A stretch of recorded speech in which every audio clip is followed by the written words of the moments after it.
Let's do it, everyone. Patreon preview.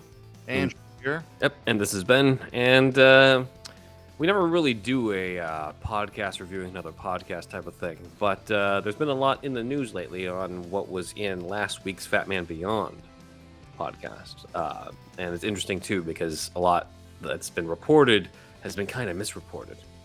So, Right. thought we'd do kind of our own version of what's been covered and try to separate fact from fiction on that. It is a 3-hour, it pretty much is close to a 3-hour podcast with Kevin Smith and Mark Burdett. What sort of jackasses would do a long podcast like that? I know, right? But they did a long-ass podcast about the Flash stuff, and there were some things in it that people have been reporting that may or may not actually be true.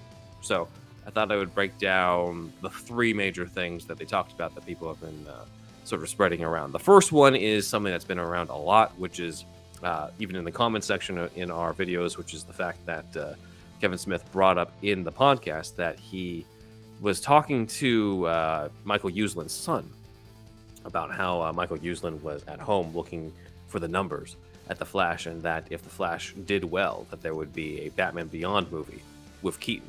But given the current numbers, it doesn't look like that's a possibility. So this has been going around, and a lot of people have been, disappointed that this is not going to happen.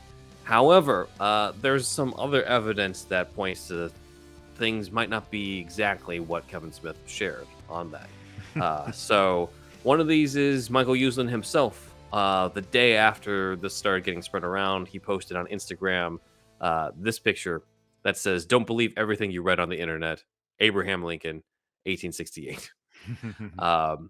And in the comments, somebody asked him, "Hey, does this have anything to do with Kevin Smith saying there was going to be a Batman Beyond movie if The Flash was a box office success?" And Michael Uslan said, "That's one." And at the same time, Alex from the Flashbacks, the Flash Rewatch podcast, as well as Night of the Batman, one of our friends and fellow podcasters, even responded on another Instagram post about this supposed news, saying that this has been debunked by Michael Uslan, and Michael Uslan himself found that comment and liked it. So Michael Uslan is saying that this whole thing about there being a Batman Beyond movie with Keaton and that being dependent on the Flash stuff is not actually true. Now, this is kind of weird though, because it's not like this came from any blog. This came from Kevin Smith, who doesn't really have a reason to lie. And Kevin Smith Right. says his source wasn't just some random jackass. His source was Michael Uslan's son. It wasn't some random So- jackass on the internet. Yeah. So I'm not really sure what happened here because there's nobody who has a reason to lie in any of these instances from what we can see yet, right? Like Kevin Smith has no reason to lie that David being Michael's son, told him about this. David Uslan, I don't think has a reason to have told Kevin Smith something that he didn't believe was true. And then maybe Michael Uslan is on damage control or something, and something wasn't supposed to be out there, or maybe it isn't true and his son was under. I don't know. It's a weird thing because you've got three people who are actually in the industry here. This isn't a case where it's a random blog who just got stuff wrong, which is what usually happens. I mean, like, it's weird. fucking. So Christina Hodson was tasked supposedly with writing Batman Beyond script Mhm. as Gunn was taking over, and this is I don't know if it's speculation, but this is what we've read, right? Right. And like it's you know, but she was like told to stop once Gunn took over, and they were kind of reconfiguring everything, and Mhm. she's still in the bullpen apparently, so that's good. Mhm. But like, so is it maybe connected to that? It's like she was Maybe because like we've heard about that, right? And even then, that wasn't really confirmed by anybody in there. It was just like one trade, one person in the scoops industry reporting it to another. I think Hollywood Reporter, Heat Vision and Hollywood Reporter was the ones who confirmed that it was some version of Keaton reuniting with Michelle Pfeiffer's Catwoman, something like that. But Yeah. we didn't really hear anything from Gunn or Hodson about it anyway. And so maybe it's a case where Uslan is saying that, hey, this isn't true because the Batman Beyond movie was already canceled anyway. and it wasn't it was canceled because of the new Gunn direction. It was this was way before Flash box office, like, came out, before the Flash Mhm. was released. So, it's like a bunch of half truths and lies all wrapped up into one, and the timelines are all off, Mhm. and and all that. Plus, it's like, dude, it's gonna so the way they're making it seem like they wanted a sequel to this Flash after the Gunverse started Mhm. that's connected to this Flash, but it's Batman Beyond Keaton. Like, I know you want it's just like, dude, it just people already want the Snyderverse back, and now you want this verse back too. Well, I guess the argument can be made that this Flash is sort of Snyderverse, but Mhm. anyway, at any rate, dude, just it's over, man. Like that, it's just we got one more Aquaman 2 and we're out, dude. Mhm. We're on to Superman Legacy and to a whole new world Yeah. with the authority and all that. Like we have kind of a bright future. Everybody, please stop looking in the past. Yeah, and also like Batman Beyond, I agree. It's DC's white whale. A kind of like it's the Batman name. It is Batman, a version of it. It's the future sci-fi. If they got like a Blade Runner kind of thing, it could be incredible. If Deakins shot this thing, it'd be like, oh my god, you Mhm. know. Roger Deakins, for people that might not know, he did a lot of shit, but he did do Blade Runner 2049, which would be perfect for this. Mhm. And he also commented that the cinematography for The Batman should have won. Yeah. So he's very pro Batman, at least pro Batman cinematography. So I don't think he'd be against it. Mhm. Of I don't think it's against a big paycheck anyway, course but not. Yeah. but yeah, like I know I understand why fans want a big like a Batman Beyond movie, and I think Gunn should do it for sure, but it ain't this. It's just not this yet, Mhm. and it might not be Keaton, man. Just please, internet, will you please? I get it. I know you want old Keaton back in this role, but dude, he's not gonna be around forever either, That too. man. You know what I Mhm. mean? We're years away, years and years away. He's in his mid-70s, dude, isn't he? Like, Early he's in 70s, but yeah, still in the 70s. he's in his 70s. He's in really good shape. He's looking good for a Mhm. 70-year-old. But, just time is not on it's not on His our side. No. there's a famous, not famous, but one of the best Game of Thrones quotes is, "Time, it fucks us all." Oh, no, it was like, "Nothing fucks you like time, boy." Yeah. Like, so it's, True. I just think about all that, and we might not ever get Keaton Batman Beyond, guys. Mhm. I'm not saying give up on your dreams in life, but this might be one you might need to let go. Like, that's just me. How do you feel, Ben? I just feel like it's a little people are going crazy with these Well, things. I'm not that huge of a fan of the original thing anyway.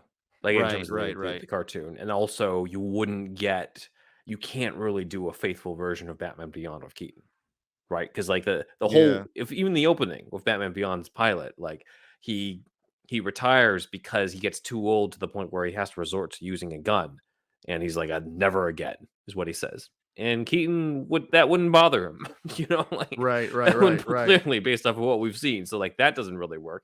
You can't right, do the best Batman Beyond story, Return of the Joker. And if you did, it'd have to be very different because you can't do the whole Tim Drake thing. Tim Drake wasn't around. So you can't really do that either. It'd have to be completely different from what was in the animated series. And there's another aspect to it where like you'd still have to the way that the cartoon is done, Bruce Wayne is not the main character.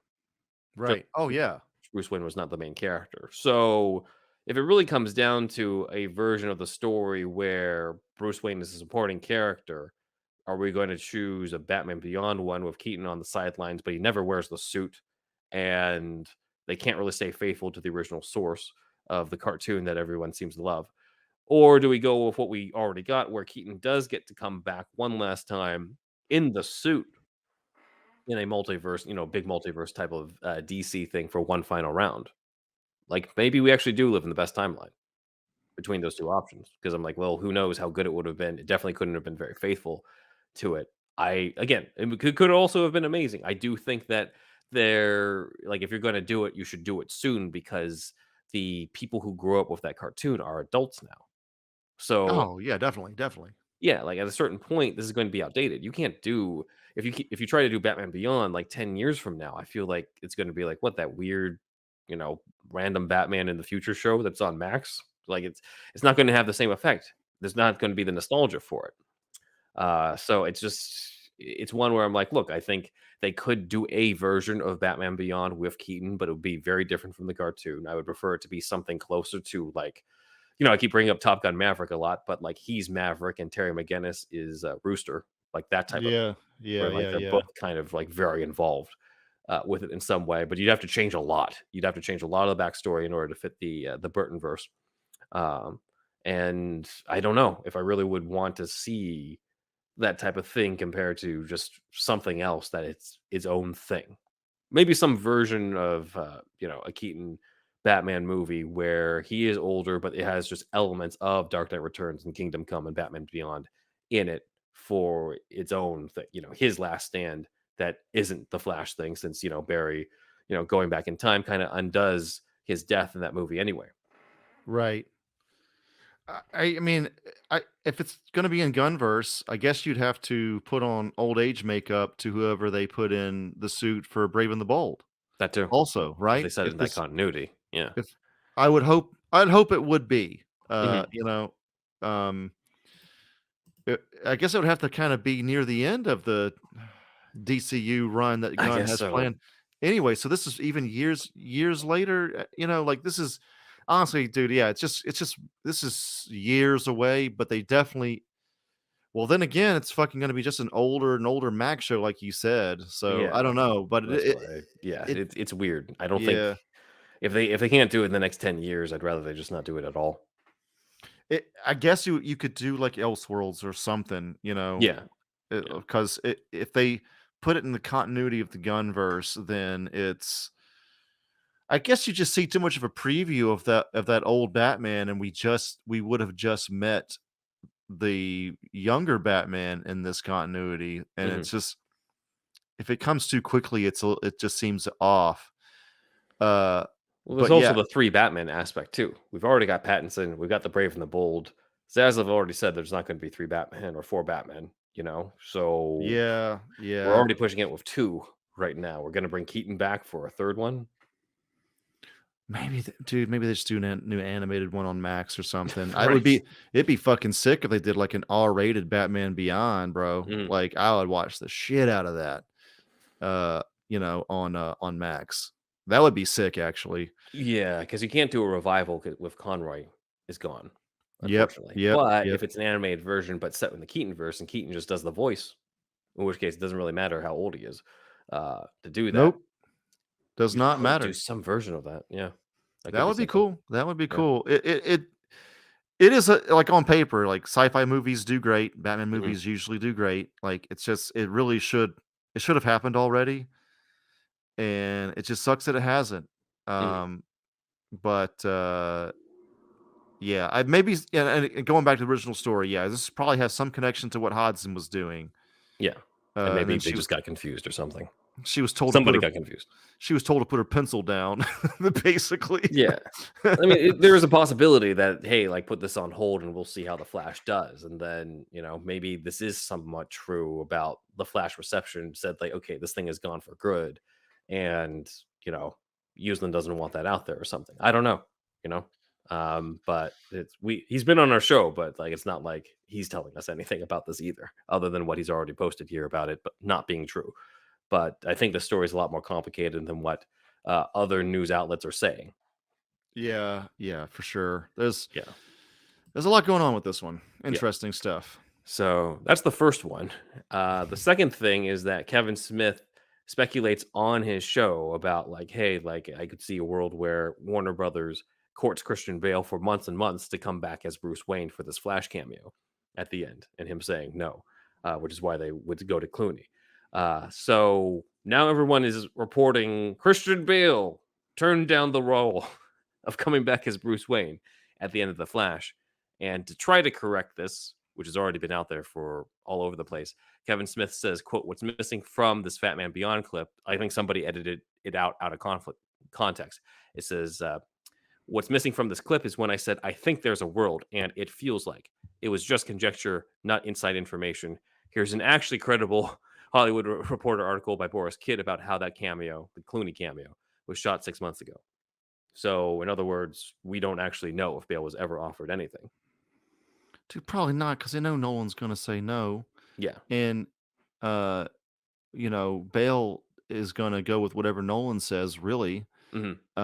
And dude, I personally I don't want to see Bale in this movie. Yeah, that too. I don't at I all. don't. Like the tone's so different. Hmm. Keaton's just fun, and Clooney's obviously fun. Hmm. Their Bat cameos were good. It's just like I just don't see why people really want this. Same. It's just so it's beyond the pale for me, Yeah. honestly. It's just nerds want everything, dude. Just fucking let some things go. I know. Right. I think I saw a few things of people saying like if they brought back Bale's Batman instead of Keaton's Batman in the Flashpoint universe, this movie would have made money. And I'm just like, yeah, guys, that's the casting that really ruined this movie. Just it was the wrong Batman. They really fucked up with that casting. Yeah. Dude, Keaton's the problem, not the criminal.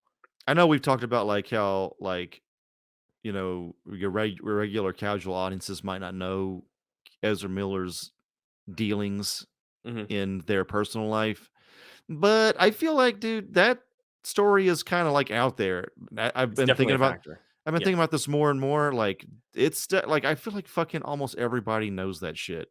Hmm. So, They might not uh, know the details, but they know like, hey, this person has problems and has been in a lot of legal trouble and has been accused of a lot of different things.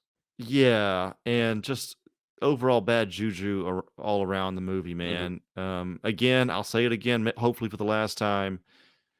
I hope they get therapy and receive residuals from the Flash forever, but kind of done from here on out, man. Hmm. Or yeah, Ezra. It's just, Yeah. just kind of done at this point. Yeah. But yeah, I think it's ridiculous to try to point the if there's any casting blame on anyone else outside of, the most Yeah. obvious one at this one. Yeah. Yeah, So, exactly, yeah, exactly. that's the second factor. And then the third factor is the big one that people have been talking about, which is that both Kevin Smith and Mark Bernardin have apparently watched the Schumacher cut. This is a tweet from our Patreon patron Halsey saying, "Sounds like there's going to be a 17th Batman Forever deep dive from us." You're damn right there will be. So I have not listened to this episode yet. So did Mark Bernardin? He's kind of more discerning than Kevin Smith is. Did he say he liked it or no? um, I'll tell you the truth. I haven't had time to finish it. Oh It's 3 shit. fucking Okay. hours. So like I Yeah. haven't gotten Yeah. to that point because they're talking so much about the Flash stuff that Right. I Right. haven't gotten to that point. So all I've got is info from other people, which I know, I'm maybe not the best, but it seems like a lot of people basically repeat stuff that I think is likely true that everyone has been regurgitating, which is that Kevin Smith said he got it from somebody named Joe Black, who had the copy of it. It is not a finished cut. It has temp tracks on it, some of which have the Danny Elfman Batman score to it. So this makes a lot of sense. Of course, it's an earlier cut of the movie, so Oh it yeah, wouldn't for sure. necessarily Yeah. it wouldn't be finished at this point. Apparently, it's 2.5 hours long. It does have a lot of the elements of stuff that we've reported about beforehand. So it does start with Two Face breaking out of Arkham with the words "The Bat must die" on there. That deleted scene is out there, so I'd be Hmm. very surprised if that wasn't in this. It says that the news footage of Two Face's origin is at Bruce Wayne's office, which is in the script that we've gone over. So that makes sense.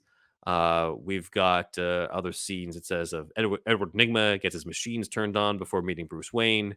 We see footage of that already in the U2 music video. Um, Kevin Smith said that Bruce Wayne doesn't suit up until 15 minutes in the movie. Again, makes sense with the order that was in the original script. So a lot of stuff isn't really surprising. However, what surprises me is apparently there are some things that made it into the final cut that aren't in this earlier one. One of those is it says the security guard saying it's boiling acid is not in the Schumacher cut, Okay. which I'm kind of like, wow. good riddance. But Yeah, yeah. must have been added later. Um, Apparently, neither is Dick Grayson doing laundry foo. You know that where he's trying to do martial arts with the laundry. Yes, yes. So I'm like, all right, that's cool. And people have been talking about how the dialogue from Tommy Lee Jones and Jim Carrey apparently is ADR'd to sound more campy, but it sounds. I'd have to listen to the specific context of what Kevin Smith and Mark Bernardin are saying. Are they saying that it was made to be more campy? Is it campier than the final film? Or are they saying that it must have been ADR'd in the final cut to make it more campy? Yeah, I'm not sure about that. Yeah. The Alex from the previous podcast that we're talking about said that from what he heard, because he heard the episode too, he said certain lines are more subtle in this version, like they weren't dubbed over yet with the more big performances we got later. They said Tommy Lee Jones was more balanced vocally in this version with his performance, less screaming, I'd assume, and laughing like an idiot. Same with Carrie too, apparently. Right. That could be interesting. Yeah. They do keep Bruce Wayne getting amnesia after getting shot by Two-Face, which again, that is something that we knew was in the script, and we obviously know they shot that because they also shot him going down to the Batcave to see the giant bat. But we've never seen the actual footage of that scene. So if that does exist in this, in some somewhat good quality, that would be a gem. Like that would be perfect. Because you need that scene, and you need the scene of him telling Chase, like, "Hey, like I feel like I was the one who killed my parents." Like, if you don't have those scenes to set it up, then the Batcave scene doesn't work in that. So, if that's kind of all I ask for the Schumacher cut, just have the full story of that Red Book diary, so that we could do it. But apparently, in this, Kevin Smith hints that he would show the Schumacher cut at the Smodcastle cinemas starting July 1st, which is this Saturday. I don't think we can make it. And the other one would be in August. However, the Epic Film Guys podcast said that they contacted the Smodcastle cinemas and they advised that the screenings have not been officially confirmed yet. So who knows? Also, we are not in Jersey where the Smodcastle cinema is, and I'd hate to fly out there for something that's not actually going to happen. So we'll see. Yeah. So Kevin Smith is a public figure. He's a Mhm. celebrity. He must have some connections at DC, obviously, right? Mhm. And he's a theater owner too. So all that wrapped up, like he must have gotten a legal go ahead to do this. I feel like it's strange for like if it was somebody that found some cam footage and shit or whatever the hell online Mhm. and showed it at like a private theater or whatever, uh, that's one thing. But this is a guy. It's Kevin Smith doing this at at a proper theater, Mhm. and there's something going on here, man. I feel like this is maybe like a he received the go ahead from people at DC to kind of start a grassroots Mhm. thing, maybe to kind of get the Schumacher cut going, and maybe eventually that can lead to the funding to make a proper Schumacher cut that they can put on Max. Mhm. Just more content for Max. So that's kind of my read on this because I mean it's kind of odd to be showing a cut like this and promoting it with being a public figure Sure. also, like Mhm. it's like it's too legit of a setting for something so which what's normally kind of very underground on the internet. I Yeah, mean, definitely. everybody in our world knows about it, but it's still kind of underground almost lost media kind of thing. So, Mhm. um yeah, there's something going on here, dude. He's talking with people at DC. Yeah. That's my read on it. Mhm. So, Yeah, for we'll sure. see There's no way we'll he see can what stream this happens. without any sort of permission. Yeah, like he doesn't want to be not that kind of canceled, but canceled as a director for doing shit like this. Mhm. Like uh so he must have talked to some people. He's got to have friends at DC and Mhm. Warner Brothers and received the go ahead to screen it. I would Mhm. I would assume. Yeah. So um it's that part all this whole story is kind of interesting to me from kind of all that angle I've been talking about. So yeah, I kind of wish they'd show it in fucking LA. Yeah. then of course we definitely go, but I don't want to I just don't want to. I don't have the money right now You don't want to go to also Jersey either. to go to Jersey to fly across the country. So, I don't know. We'll see. Yeah, we'll see. I might be crazy to do it. We'll Yeah. see. Okay. I Okay. do love this movie. I mean, Yeah. I do love our coverage of this movie as well, and I feel like getting to see it in the theater would be the culmination, the ultimate culmination of all this in an already insane year where Keaton and Clooney got to come back, and this is probably the only way that Kilmer, in some way, gets to come back. But again, like I have to get confirmation that this is actually happening because I'm not Yeah. flying the way over there just to see something live that I could see in LA, which is, because they do the podcast here too in LA at the Scum and Villainy Cantina. So it's not like I need to go to Jersey to meet Kevin and Mark either. Right. So gotta get the confirmation this is happening if I'm going to do that. And but that confirmation is probably the 100% go ahead green light from Warner Brothers Legal probably. to do this Mhm, because Kevin Smith does not want to get sued. exactly. So again, all the shit I'm talking about right now is just my read on it. It's not. It's just all speculation on my part. The But same that's people who reported about the Bale stuff are now being like superhero stuff you should know says that they're waiting on legal stuff. yeah, yeah, yeah. More than likely, that's the case if this is all true and happening. Definitely. So, Mhm, so yeah. yeah. All right. So thanks, guys, for listening in. We have the Patreon. This is the Patreon preview. In the actual Patreon itself, we'll be covering other things. But until then, I am leaving this picture up as a little hint at something to come with my collaboration with Newverse Creative, an audio drama YouTube channel that does audio dramas of different things, including stuff set in the Burtonverse. And it might have something related to this picture very soon. Okay, great. So yeah, the rest of this episode will be behind the paywall. Please go to patreon.com/superhero stuff pod. Hmm. And it's going to be at the $5 tier. And yeah, cancel anytime. $5 you can listen to 170 episodes plus at the moment, just for $5. So there it is. And we will now catch you behind the paywall.